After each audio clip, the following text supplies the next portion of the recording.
नेपालकै सबैभन्दा ठुलो मानव निर्मित ताल बनेर चिनिने भारत तालमा हामी आइपुगेका छौँ। यो भारत ताल सर्लाही जिल्लाको बागमती नगरपालिकामा अवस्थित छ।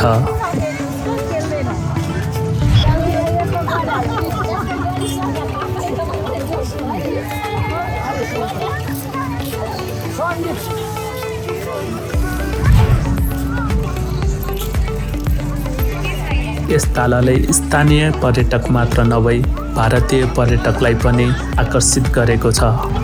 भारतको सिमानासँग नजिक भएकोले नै यस तालमा भारतीय पर्यटकहरू बेसी देखिन्छन्।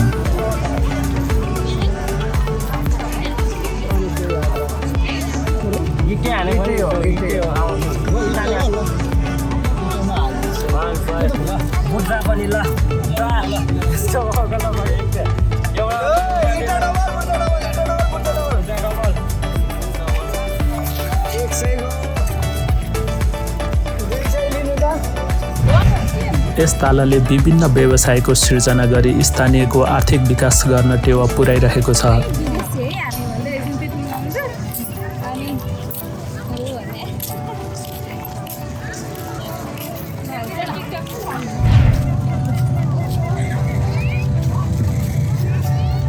यो भारत ताल हाम्रो बागमती नगरपालिका सर्लाहीका समाजसेवी आदरणीय मेयर भरत थापाज्यूको नामबाट परिचित हुन गयो। यो भारत ताल 121 बिघामा फैलिएको छ भने यसको गहिराई 35 फिटसम्म रहेको छ।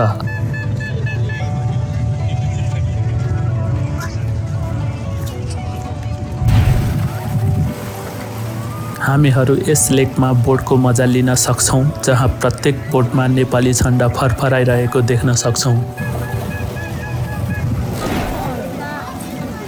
यस पर्यटकीय स्थललाई दोस्रो पोखरा भनेर पनि चिनिने गरेको छ र प्रत्येक व्यक्तिहरू यस तालमा बोटमा सफर गरेर रमाइरहेको देखिन्छन्।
परिवार। स्वदेशमा विदेशको अनुभव गराउन सफल भारत ताल प्रति आभारी छु। तपाईहरू पनि एकपल्ट भारत ताल पुगी यस ठाउँको मजा उठाउनुहोला।